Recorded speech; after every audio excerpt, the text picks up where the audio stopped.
জীবন চলার পথে যখন দেখবেন আপনার বিপদে কষ্টে দুঃখের সময় আপনি কাউকে পাচ্ছেন না, যাদের থেকে সাপোর্ট পাওয়ার সম্ভাবনা থাকার পরও পাচ্ছেন না, যাদেরকে কল দেওয়ার পরও রেসপন্স পাচ্ছেন না, আপনি তখন মন ছোট না করে খুশি হবেন, আলহামদুলিল্লাহ বলে শুকরিয়া করবেন। তখন বুঝে নিবেন এই সিচুয়েশনে আপনার রব আপনাকে সরাসরি সাহায্য করতে চাচ্ছেন, সেজন্য দুনিয়ার মানুষ আপনার থেকে দূরে সরিয়ে দিচ্ছেন। সুবহানাল্লাহ। আল্লাহ কখনোই কোনো বান্দাকে একা ফেলে না। বান্দা নিজে থেকে রহমতের ছায়া থেকে বের হয়, এটা ভিন্ন কথা। আল্লাহ কখনো কাউকে রহমত থেকে বঞ্চিত করে না। যারা আল্লাহকে মানে না তাদেরকে পর্যন্ত আল্লাহ রিজিক দিচ্ছে, খাবার দিচ্ছে, পরিষ্কার পানি দিচ্ছে, বাঁচার জন্য টাইম টু টাইম নিঃশ্বাস দিচ্ছে। কে দিচ্ছেন? কাদেরকে? যারা ওনাকে মানেই না। একটু ভাবেন, কথাটা একটু ভাবেন। যারা ওনাকে ডাকেও না, মানেও না, তাদেরকে পর্যন্ত আল্লাহ তাআলা দিনের পর দিন দয়া করে যাচ্ছেন। ফেরেশতা বলে, মওলা ওরা তো তোমাকে মানে না, তারপরেও দিচ্ছ কেন? রব বলে যে আনার রহমান, আনার রহমান, আনার রহমান। চিৎকার দিয়ে বলেন সুবহানাল্লাহ। আমি তো রহমান, আর আমার রহমত। মনে থাকবে ইনশাল্লাহ কথাটা, মনে থাকবে ইনশাল্লাহ কথাটা। যখনই জুলুমের শিকার হবেন, একা হয়ে যাবেন, তখন নিজেকে আরো দৃঢ়ভাবে ঈমানি শক্তিতে মজবুত করে রবের দিকে সঁপে দিবেন। আপনাকে দুনিয়া যেখানেই ফেলুক, আপনার ধৈর্যের কারণে, আপনার শুকরিয়ার কারণে রব আপনাকে একটা মসনদে পৌঁছায় দিবেন। সুবহানাল্লাহ। ইউসুফ আলাইহিস সালাম, যাকে ছোট্টবেলায় ভাইয়েরা কুফে ফেলে দিয়েছিল, শেষ ভালো যার সব ভালো তার, জোরে বলতে হবে সুবহানাল্লাহ। হয় না, হয় না, আরেকটু জোরে। ইউসুফ আলাইহিস সালাম, যাকে আপন ভাইয়েরা হত্যার জন্য কুফে ফেলে দিয়েছিল, রবের মনসা ছিল ওনার ইন্তেকাল না হওয়া। কে জানতো সেই কুফের ইউসুফ এক সময় মিশরের রাজত্ব পালন করবে? কে জানতো? কল্পনা তো কেউ করে না এই ইউসুফ একদিন মিশরের রাজসিংহাসনে বসে রাজত্ব করবে, কেউ কল্পনা করে নাই। তো জগৎ দেখছে ভাইয়েরা ইউসুফকে ফেলে দিচ্ছে, মানুষ মানুষের জ্ঞান দিয়ে বলা শুরু করেছে ইউসুফ তো শেষ, ইউসুফ তো শেষ, ইউসুফ তো শেষ, আর বাঁচতে পারবে না, উঠতে পারবে না। রব বলে যে যার সহায় হব আমি, তাকে শেষ করার কে আছে? চিৎকার দিয়ে বলেন সুবহানাল্লাহ।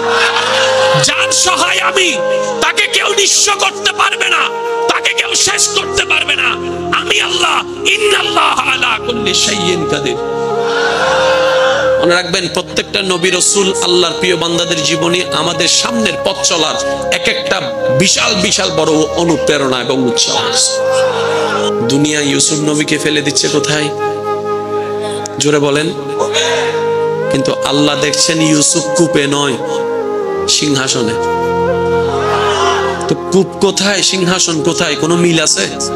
আল্লাহ পাক বলে যে এটাই তো আমার কুদরত। আর একটু জোরে বলেন না। তো ইউসুফ নবী এগুলা পেলেন কিভাবে? দুইটা কারণে। উনি সর্বাবস্থায় ধৈর্যের সাথে ছিলেন এবং সর্বপরিবেশে আল্লাহর উপর শুকরিয়া আদায় করেছিলেন। এবার একটু দ্রুত গতিতে বলে যাচ্ছি, শুধু আমাদের ঈমানটা যেন তাজা হয়।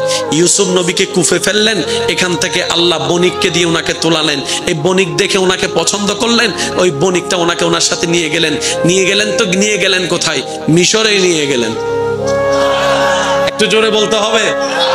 এতগুলা দেশ থেকে কোথাও নেয় নাই, ওই বণিক ওনাকে নিয়ে গেলেন কোথায়? মিশরে।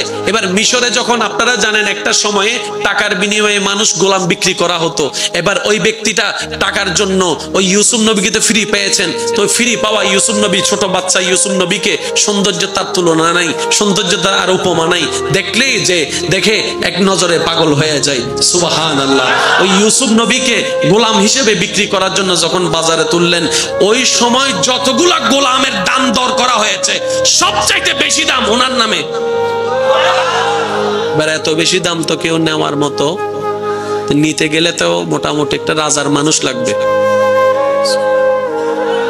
একটু জোরে বলেন না সুবহানাল্লাহ। আল্লাহর হিকমতটা একটু বোঝার চেষ্টা করেন। যে কেউ নিয়ে গেলে তো কোথায় না কোথায় নিয়ে যাবে, কিন্তু যেই দাম, এই দামে নেওয়ার মতো সাধারণ পাবলিকের ক্ষমতা নিতে হবে কে? রাজার পরিবারের রাজার সাথে যে কোনো একজন আছে, এরকম একজন রাজার সেনাপতি যখন যাচ্ছে, সেনাপতির চোখে লাগলো, বুঝার জন্য বলা, উনি কিনলেন। আল্লাহ ওই কুফে পড়া ইউসুফ নবীকে রাজপ্রাসাদে ঢুকাই দিলেন। এবার রাজপ্রাসাদে যখন ওনার বাড়তি হওয়া, বড় হওয়া শুরু হলো, ওনার কথা দেখে সবার চাইতে আলাদা, ওনার চোখের নজর সবার চাইতে আলাদা, ওনার হাঁটা সবার চাইতে আলাদা, ওনার বসা সবার চাইতে আলাদা, ওনার চিন্তা সবার চাইতে আলাদা, ওনার ব্যবহার সবার চাইতে আলাদা। এভাবে করতে করতে চরিত্র দিয়ে সবার মন জয় করে ফেলেছেন। সুবহানাল্লাহ। এভাবে রাজপ্রাসাদে ঢুকাই দিয়েছেন আল্লাহ ইউসুফ নবীকে, যাকে জগতে কুফে ফেলেছে,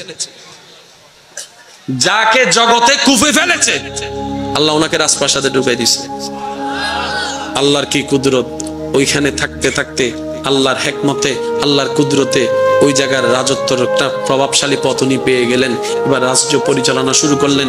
এমন পরিস্থিতি তৈরি হয়ে গেল, রাজা পর্যন্ত ওনার কথা ছাড়া এক চুল আগেও যেতেন না, এক চুল পিছুও যেতেন না। বলেন না সুবহানাল্লাহ।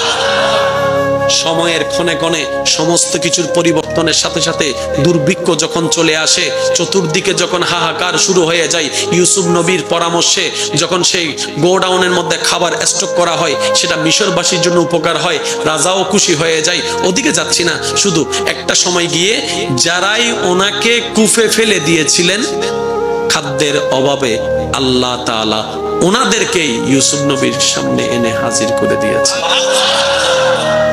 বুঝতেছেন কত দিনের পরে? শুধু ধৈর্যের কারণে। এবার সে জায়গায় আপনি আমি থাকলে কি করতাম? আজি আল্লাহ রাজা আছে, আজি আল্লাহ শূন্য আছে, সব আছে আজকে আমার সাথে, হ্যাঁ আমার মারছিল। ইউসুফ নবী চেনার পরও না চেনার ভান করে ওনাদের সেবা দিয়ে গেলেন, যত্ন দিয়ে গেলেন, রাজকীয়ভাবে খাবার দিয়ে গেলেন, সবকিছুই করলেন। খাবার যা দরকার তাও দিয়েছেন। শুধু তা নয়, হাসি মুখে ক্ষমা পর্যন্ত করে দিয়েছেন। সাথে সাথে দুর্ভিক্ষ যখন চলে আসে, চতুর্দিকে যখন হাহাকার শুরু হয়ে যায়, ইউসুফ নবীর পরামর্শে যখন সেই গোডাউনের মধ্যে খাবার স্টক করা হয়, সেটা মিশরবাসীর জন্য উপকার হয়, রাজাও খুশি হয়ে যায়। ওদিকে যাচ্ছি না, শুধু একটা সময় গিয়ে যারাই ওনাকে কুফে ফেলে দিয়েছিলেন খাদ্যের অভাবে, আল্লাহ তাআলা ওনাদেরকে ইউসুফ নবীর সামনে এনে হাজির করে দিয়েছে। বুঝতেছেন কত দিনের পরে? শুধু ধৈর্যের কারণে। এবার সে জায়গায় আপনি আমি থাকলে কি করতাম? আজি আল্লাহ রাজা আছে, আজি আল্লাহ শূন্য আছে, সব আছে আজকে আমার সাথে, হ্যাঁ আমার মারছিল। ইউসুফ নবী চেনার পরও না চেনার ভান করে ওনাদের সেবা দিয়ে গেলেন, যত্ন দিয়ে গেলেন, রাজকীয়ভাবে খাবার দিয়ে গেলেন, সবকিছুই করলেন। খাবার যা দরকার তাও দিয়েছেন। শুধু তা নয়, হাসি মুখে ক্ষমা পর্যন্ত করে দিয়েছেন।